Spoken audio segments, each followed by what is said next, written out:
The tires of my old sedan crunched against the muddy gravel as I pulled into the driveway of the house I'd bought for $1. The late spring rain had softened the ground, and the air was thick with the scent of wet pine and decay. The house stood at the end of the sloped lot, its faded clapboard siding peeling like old skin, its windows boarded up, and its roof sagging under the weight of neglect. To anyone else, it was a wreck, a teardown not worth the dirt it sat on. To me, Elise Morgan, it was a lifeline. At 30, I'd poured every cent of my savings into this crumbling structure, and for that choice, my family had erased me from their lives. As I sat in the driver's seat, the rain streaking down my windshield, I didn't feel victorious. I felt like a castaway, clutching the keys to a future no one else believed in. I'd grown up in the shadow of my family's expectations in a small, affluent town in Oregon. My parents, Robert and Marilyn, were the epitome of suburban success. Robert, a corporate lawyer with a client list full of local elites. Marilyn, a lifestyle coach who sold empowerment to wealthy housewives. They lived for appearances, the manicured lawn, the annual gala invitations, the perfect family narrative. My older sister, Cassandra, was their pride and joy, a social media influencer with a wellness brand. She was the daughter they showcased, the one whose every move was celebrated. I was the invisible one, the one who never fit their polished mold. My passion was writing grants, articles, anything that could fund community initiatives or tell a story. I worked freelance, cobbling together a living while helping nonprofits secure funding. It wasn't lucrative, but it was meaningful. My family saw it as a phase, not a life. "When are you going to settle down with a real career?" Marilyn would ask, her tone laced with pity. Robert was more direct. "You're wasting your talent, Elise. Cassandra's building an empire. What are you doing?" I'd swallow my hurt, knowing they'd never understand. The fracture came 3 weeks ago at a family dinner. The dining room was a stage for Marilyn's perfectionism crystal glassware, a centerpiece of imported orchids, and a menu of grilled salmon and quinoa salad. Cassandra was in her element, talking about her upcoming wellness retreat in Napa Valley. $25 oro to secure the venue, she said, as if it were pocket change. "It's a game changer for my brand," she explained, her voice dripping with confidence. Marilyn nodded, her eyes sparkling with pride. Robert turned to me, his tone deceptively casual. "Elise, you said you'd transfer the funds for Cassandra's retreat. What's the holdup?" I set my glass down, my heart racing. "I didn't transfer the money," I said, my voice steady despite the knot in my stomach. "I bought something instead." The room went silent. Cassandra's fork paused midair. Marilyn's smile froze. "What do you mean? You bought something?" she asked, her voice sharp. "I bought a house," I said. "It's a fixer-upper, but it's mine. I used my savings $1. Doseren." Silence. Then Cassandra's laugh, high and mocking. "You spent your money on a shack instead of investing in my retreat. That's peak Elise, always the martyr." "I never agreed to fund your retreat," I said, my voice rising. "You assumed I'd just hand over my savings." Robert's face darkened, his voice low and dangerous. "You chose to throw your money away on some dump instead of supporting your sister. After all we've done for you." "All you've done?" I snapped, unable to hold back. "You mean ignoring me unless I'm useful? I earned that money. It's mine to spend." Marilyn slammed her glass on the table. "You've chosen to live like a pauper," she said. "Don't expect us to support your delusions." I tried to respond, but Robert cut me off. "If you want to be on your own, Elise, then be completely on your own. Don't come back when you realize your mistake." The next day, I was removed from the family group chat. My invitation to Cassandra's retreat launch was canceled. My name was erased from their lives, as if I'd never been part of them. And now, here I was, parked in the driveway of my $1.200 house, the rain a steady drumbeat against the car. I stepped out, my boots sinking into the mud. The air was cool, the sky a heavy gray that mirrored the weight in my chest. I grabbed a folding chair from the trunk, the one I used for writing in coffee shops, and set it up in the gravel. I sat, staring at the house, letting the reality sink in. It was broken, ugly, and mine, a symbol of everything my family despised: independence, defiance, a life that didn't bow to their rules. My phone buzzed. A text from Marilyn. "You're not welcome at Cassandra's launch. You've made your choice." No warmth, no explanation, just a cold. "Final cut?" I stared at the screen. my thumb hovering over the delete button, then slipped the phone into my jacket. I didn't need their words anymore. I needed this house. This chance to build something they couldn't touch. The wind tugged at my jacket, but I stayed seated, my eyes fixed on the house. It wasn't just a purchase, it was a rebellion. They'd mocked it, called it a mistake, a dump, but it was mine. And I'd make it into something real. A memory surfaced. My 17th birthday. When Marilyn threw a party for Cassandra's modeling contract, my gift was a used notebook and a lecture about staying practical. Cassandra got a trip to Paris. I'd smiled through it, but the hurt had lingered, a quiet wound that never healed. I stood, my boots crunching against the gravel, and walked toward the house. The front door was warped, the screen torn, but I pushed it open, stepping onto creaky floorboards that groaned under my weight. The air inside was stale, heavy with mildew and dust. I set down my bag and pulled out a single item, a faded yellow curtain from my old apartment. I climbed onto a rickety stool, trying to hang it over the living room window. The rod slipped, crashing to the floor with a clang that echoed in the empty space. "Great start," I muttered, rubbing my elbow where it had hit the wall. I sank onto the floor, leaning against the peeling wallpaper, and let the silence wrap around me. Memories flooded in graduations where my family clapped for Cassandra, but left early for me. Christmases where my gifts were afterthoughts. I'd spent years trying to earn their love, thinking if I gave enough, they'd see me, but they never did. I stood, brushing the dust from my jeans. This house was a mess, but it was mine. I'd build it into something they couldn't mock, something that didn't need their approval, and when they came knocking, as I knew they would, I'd be ready. The house was colder than I'd anticipated, the kind of damp chill that clung to your skin and settled in your bones. I sat on the cracked linoleum floor of the future kitchen, a single flickering bulb casting long shadows across the stained walls. The air was thick with the scent of mildew. The ceiling sagged, and the silence was oppressive. But this Wanda Boy 200 wreck was mine, a fragile anchor in the storm of my family's betrayal. They'd erased me, Robert. Marilyn. Cassandra with a precision that was both ruthless and familiar. As I traced the cracks in the floor with my finger, I realized the true pain wasn't their rejection. It was the dawning truth that they'd never truly been mine to lose. Growing up, I'd always been the shadow in their spotlight. Cassandra was the star, her piano recitals were family pilgrimages. Her Instagram posts celebrated like national holidays. I was the one who got straight A's, who won scholarships, who stayed up late helping Marilyn with her coaching seminars or Robert with his legal briefs. But my achievements were met with shrugs, not applause. "Don't get cocky, Elise," Marilyn would say when I brought home an award.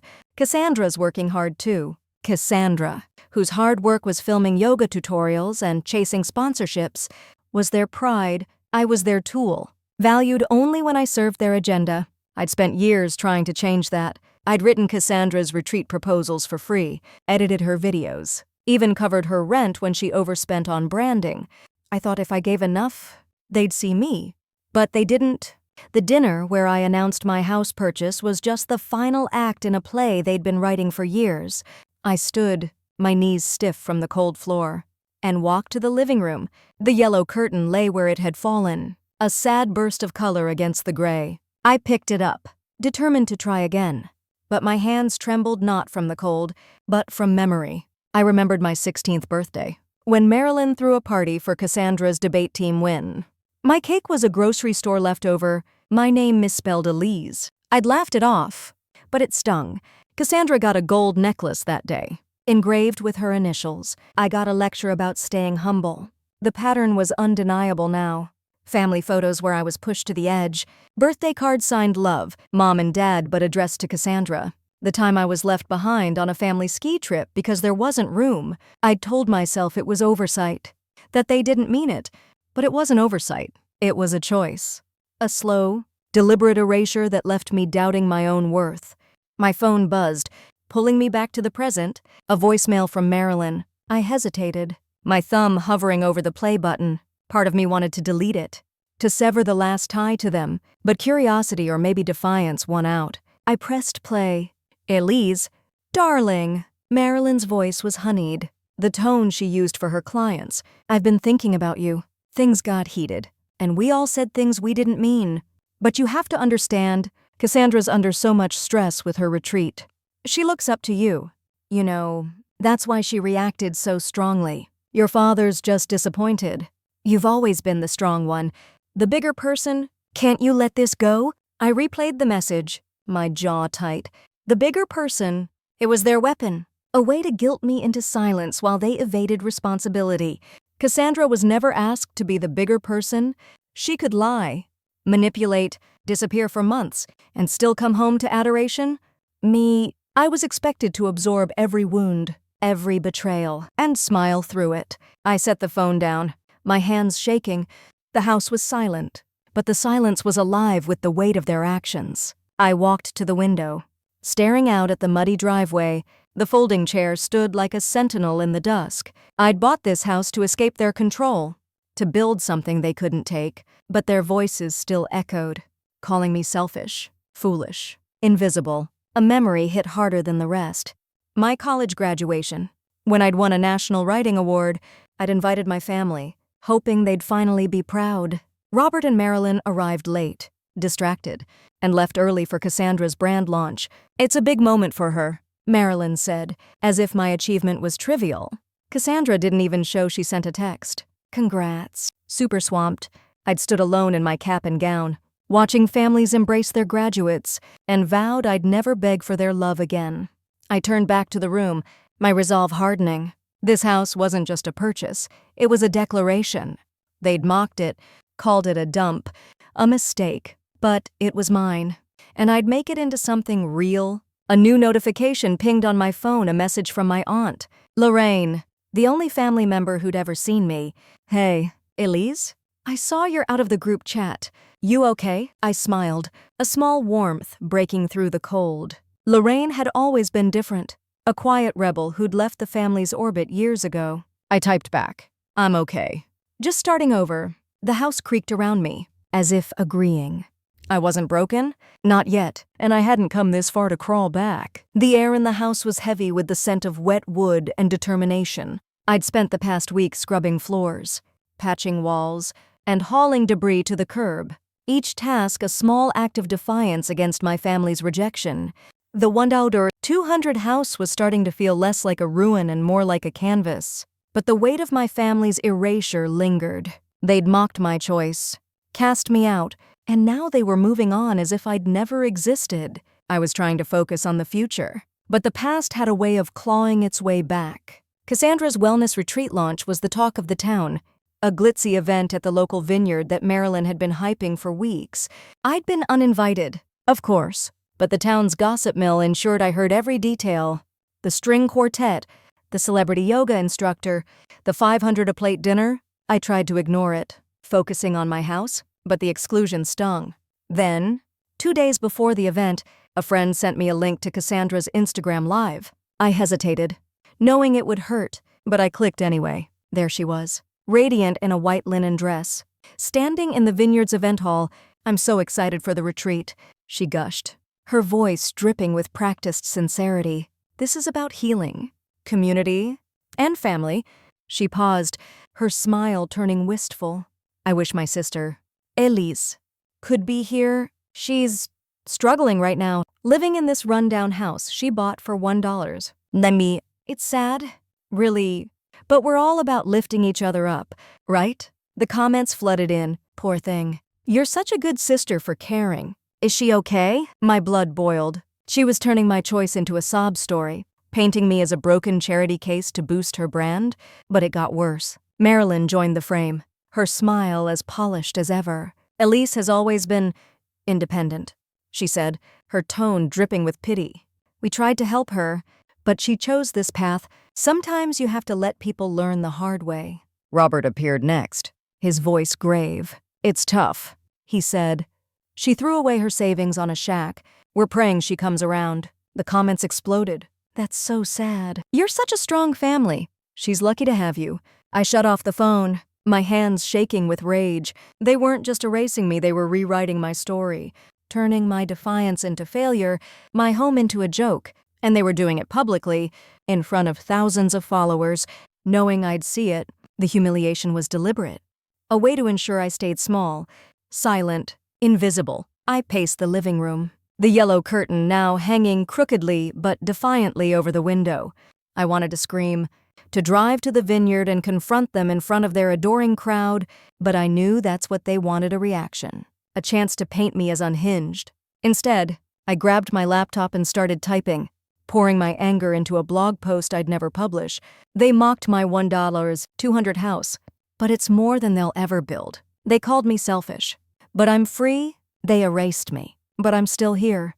Writing calmed me, but it didn't erase the sting. I needed to do something to reclaim my narrative. I texted Lorraine, the only family member who'd reached out. "Did you see Cassandra's live? They're trashing me publicly." Her reply was instant. "I saw it. It's disgusting.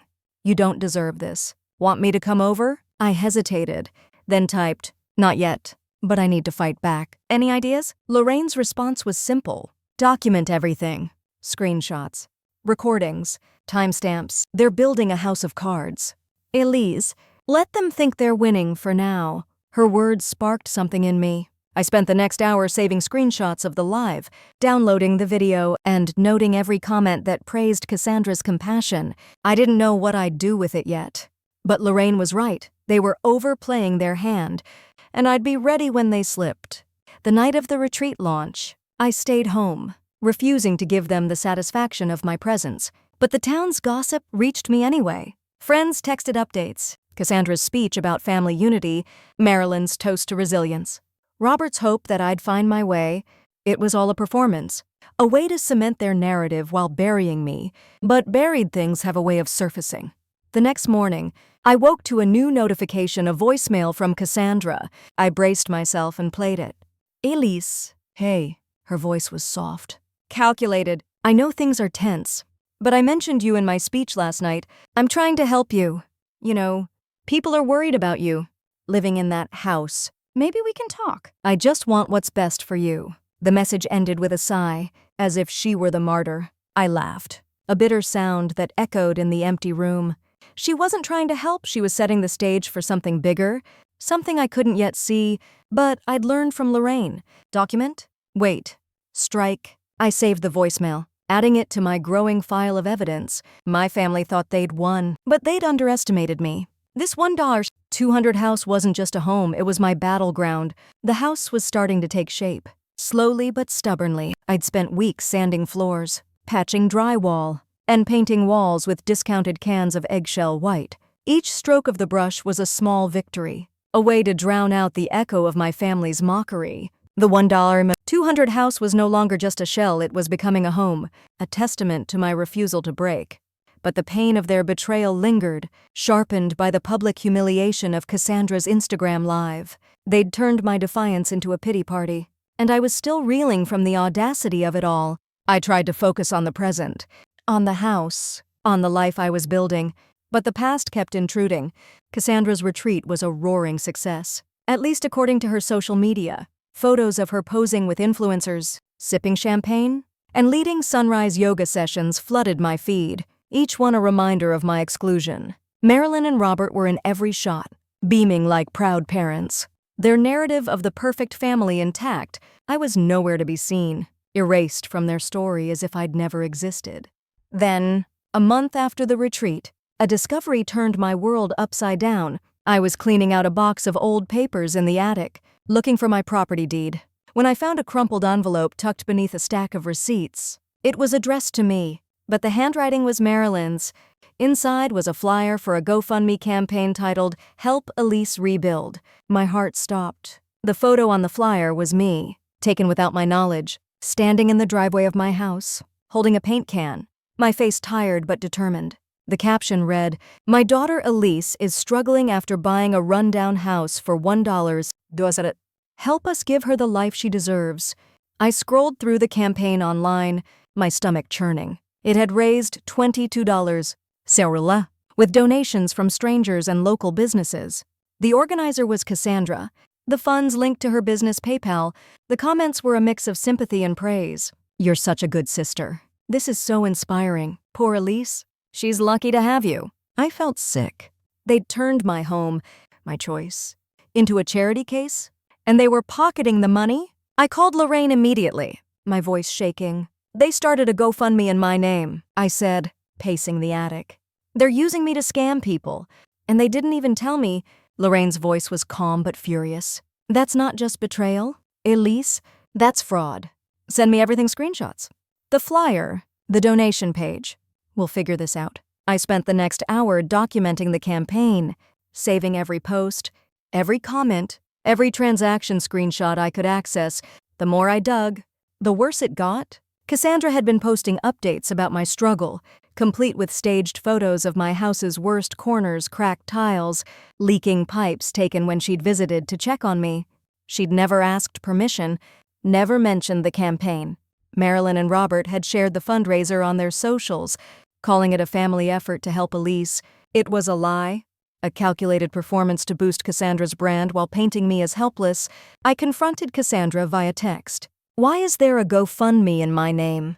You're using my house, my life, to scam people. Explain. Her reply was instant, dripping with faux innocence. I was trying to help. Elise, people want to support you. I didn't think you'd mind. You didn't ask, I shot back. And you're keeping the money? That's not help, that's theft. She didn't respond for hours. When she did, it was a voice message, her tone defensive. Elisa, you're overreacting. The money's for the retreat. It's an investment in our family's future. You'd understand if you weren't so focused on that dump. I saved the message, my hands trembling with rage. They weren't just mocking me. They were exploiting me, turning my home into a prop for their greed. Lorraine came over that night, her laptop open to a legal forum. This is serious, she said, scrolling through my evidence. It's not just unethical, it's potentially criminal. We need to report it. But we need to be strategic. Cassandra's retreat is hosting a big gala next week. That's your moment. I nodded, the idea sparking a fire in me. I want them to face this publicly. I said, they humiliated me in front of thousands.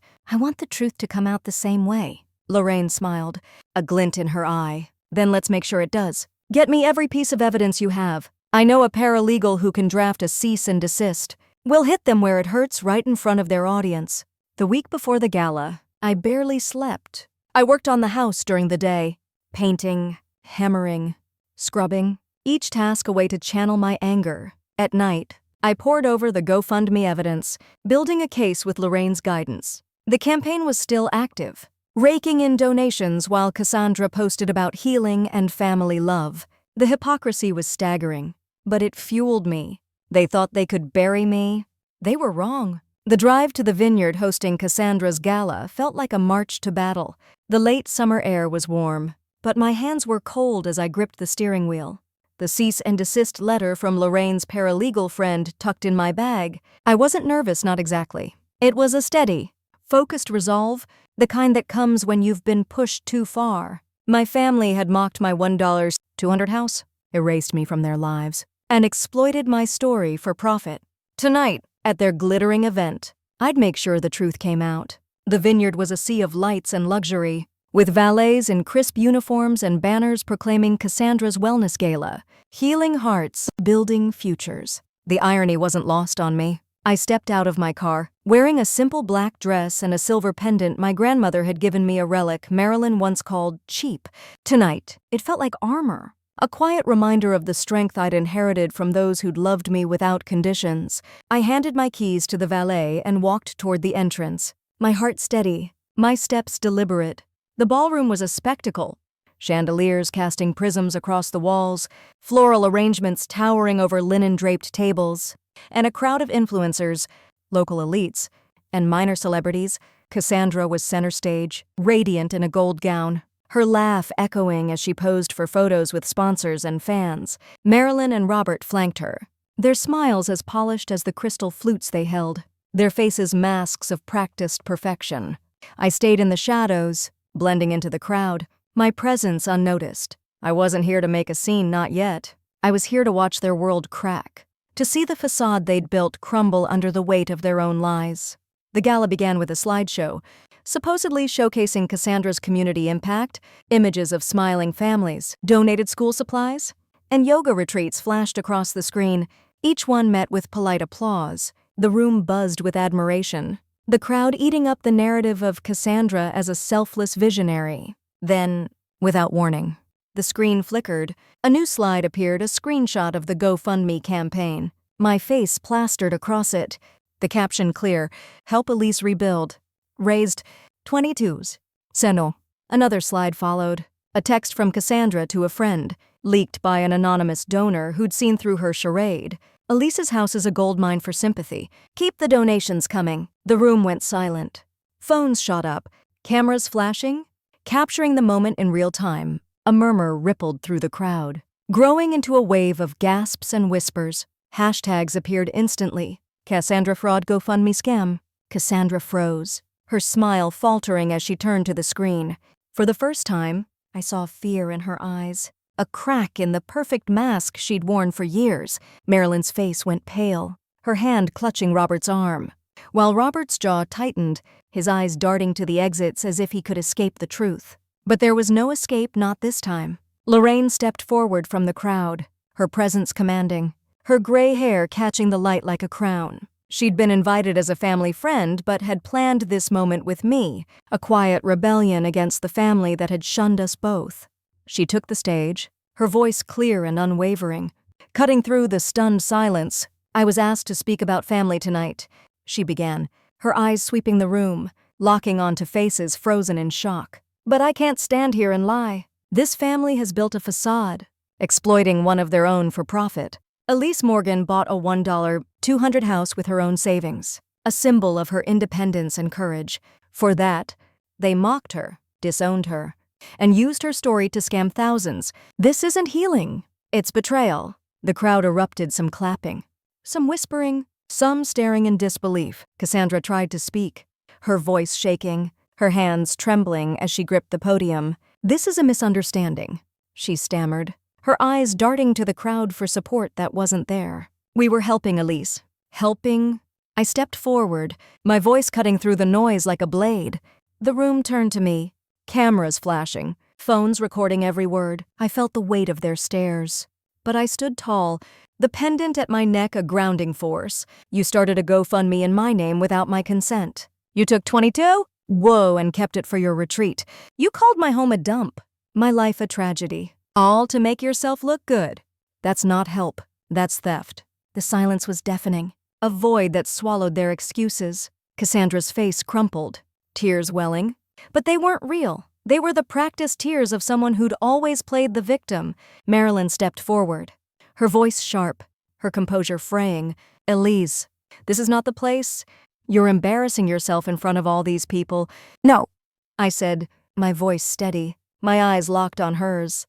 "You embarrassed yourselves when you lied to these people, when you erased me from your family because I dared to choose myself. You thought you could bury me, but I'm still here, and I'm not invisible anymore." Robert tried to intervene, his tone patronizing, his lawyer's charm faltering. "Elise, let's discuss this privately. We're a family. We're not—" I cut him off, my voice like steel. "You stopped being my family the moment you mocked my home, my life, and used me for profit. You chose your image over me, and I'm done pretending that's love." I turned to the crowd, my heart pounding but my voice clear, resonant with the truth I'd carried for years. "This house, this $1,200 dream, is mine. It's not a tragedy, it's a triumph. It's proof that I don't need your approval, your money, or your lies to build something real. No one, not even my family, can take that from me." Lorraine stepped beside me, her arm around my shoulders, her presence a quiet pillar of strength. The crowd was a mix of applause and stunned silence, phones still recording, the moment spreading like wildfire across social media. Cassandra fled the stage, her gold gown trailing behind her like a fallen banner. Marilyn and Robert following, their perfect facade shattered into 1,000 irreparable pieces. I didn't chase them. I didn't need to. The truth was out, and it was louder than their carefully curated lies. As we left the ballroom, Lorraine squeezed my hand, her eyes shining with pride. "You did it, Elise. You took your story back, and you did it with grace." I nodded, the pendant at my neck a quiet reminder of who I was, of the grandmother who'd believed in me when no one else did. The fight wasn't over, there'd be fallout, investigations, maybe even legal battles, but for the first time, I felt free, unburdened by the weight of their expectations. The morning after the gala, sunlight streamed through the newly patched windows of my $1.200 house, casting soft, golden patterns across the freshly painted walls. The air smelled of coffee and new beginnings, a far cry from the mildew and despair that had once clung to every corner. I stood in the kitchen, a chipped mug in hand, watching the neighborhood kids chase each other outside, their laughter weaving a tapestry of hope that warmed the quiet space. The events of the gala, the leaked screenshots, Lorraine's powerful speech. My public confrontation had shattered my family's carefully constructed facade, and the fallout was still reverberating. But as I sipped my coffee, I felt a profound peace. Anchored by the home I'd fought so hard to build, the internet had erupted after the gala, a digital storm that showed no signs of slowing. Clips of Cassandra's panicked face went viral, her frozen smile dissected in countless memes and Reddit threads. Hashtags like Cassandra fraud and GoFundMe scam trended for days, fueled by screenshots of her incriminating texts and the GoFundMe's financial trail. Sponsors fled her retreat, donors demanded refunds, and the fundraising platform shut down the campaign, with local authorities launching an investigation into potential fraud. Marilyn and Robert issued a public apology on their social media, claiming they'd been misled by Cassandra's intentions, but the town saw through their flimsy excuses. The gossip mill, once their weapon, turned against them, whispering about their greed and deceit. I didn't gloat, I didn't need to. The truth had done its work, and it was louder than their lies. I'd spent the past month rebuilding not just the house but myself. Piece by painstaking piece, I replaced the sagging roof with help from a local contractor who'd heard my story, installed hardwood floors that gleamed under the sunlight, and planted a small herb garden in the front yard. Its basil and rosemary a quiet promise of growth. Each task was a step toward healing, a way to reclaim the narrative my family had tried to steal. Lorraine was a constant presence, bringing over tools, sharing meals, and offering wisdom that grounded me. "You're stronger than they'll ever be," she'd say, her hands steady as she hammered nails, her eyes fierce with pride. Her belief in me was a lifeline, a reminder that family wasn't defined by blood but by loyalty. Then, one crisp afternoon, my phone buzzed with a text from Cassandra. "Elise, things are rough. Can we stay with you for a bit, just until we figure things out?" No apology. No acknowledgement of the pain she'd caused, just the same entitled expectation that I'd open my door after everything they'd done. I stared at the message, letting the absurdity wash over me like a cold wave. The sister who'd mocked my home, exploited my story for profit, and laughed as she turned my life into a spectacle, now wanted shelter under the roof she'd called a dump. The audacity was almost laughable, but it also stung, a final reminder of how little they'd ever valued me. I showed the text to Lorraine, who snorted, her eyes flashing with amusement and indignation. "The nerve of that girl," she said, setting down her coffee mug. "After all this, she thinks she can waltz back in. What are you going to do?" "Elise," I thought about it, my mind drifting to the years of erasure, the misspelled birthday cakes, the forgotten milestones, the GoFundMe scam that had turned my home into a prop. I remembered the gala, the moment their lies had unraveled, and the clarity that had come with speaking my truth. Then I typed, "There's no room for lies here. Find your own way." I sent it and blocked her number, a weight lifting from my shoulders like a physical burden. The pendant at my neck, my grandmother's gift, felt warmer against my skin, a quiet affirmation of my choice. The house was more than a structure now, it was a symbol of my resilience, a testament to my refusal to be erased. I hung a small frame in the entryway, a faded photo of me at 10. Standing in a community garden I'd helped plant, my hands dirty but my smile wide. Lorraine was in the background, clapping, her face alight with pride that my parents had never shown. Beneath the photo, I'd written in careful script, "You were always enough." It was a reminder, a vow to myself that I'd never again let anyone dim my light. The neighborhood rallied around me, their support a quiet but powerful force. A local hardware store donated paint and lumber. Inspired by my story, kids drew chalk art on my sidewalk, bright suns, hearts, and the words "You're home." Neighbors stopped by with casseroles, gardening tips, and stories of their own struggles. Weaving me into the fabric of this small, vibrant community, I started a writing workshop at the community center, teaching others how to craft grants and tell their stories. a nod to the passion that had always defined me. My blog, once a private refuge, went public, chronicling my journey from betrayal to triumph. Readers commented, sharing their own tales of family conflict and resilience. And I read every one, their words a reminder that I wasn't alone. One evening, as I sat on the porch, watching the sunset paint the sky in shades of amber and rose, my phone buzzed with an email from the town's housing board. "We've received complaints about your property from Cassandra Morgan, citing code violations. Upon inspection, your house meets all standards. The complaints have been dismissed." I smiled, picturing Cassandra's frustration as her final attempt to hurt me failed. She'd tried to weaponize the system, but my home was untouchable, built on a foundation stronger than her lies. I walked inside, the pendant catching the light as I moved. The house was small, imperfect, but it was mine, a sanctuary born from defiance and love. I'd spent years chasing my family's approval, trying to earn a place at a table that was never set for me. But they'd never had a place for me, not really. So I'd built my own, board by board, choice by choice. With my own hands and heart, they'd mocked my $1, $200 dream. But it was stronger than their greed, their fragile facade, their empty promises. As I sat at the kitchen table, sipping coffee and listening to the distant laughter of the neighborhood, I thought about the future. I'd keep writing, keep building, keep fighting for the life I deserved. And when others came knocking, strangers, neighbors, or even family, they'd find a door that opened only to truth. This house, this life, was mine, and no one could take it away.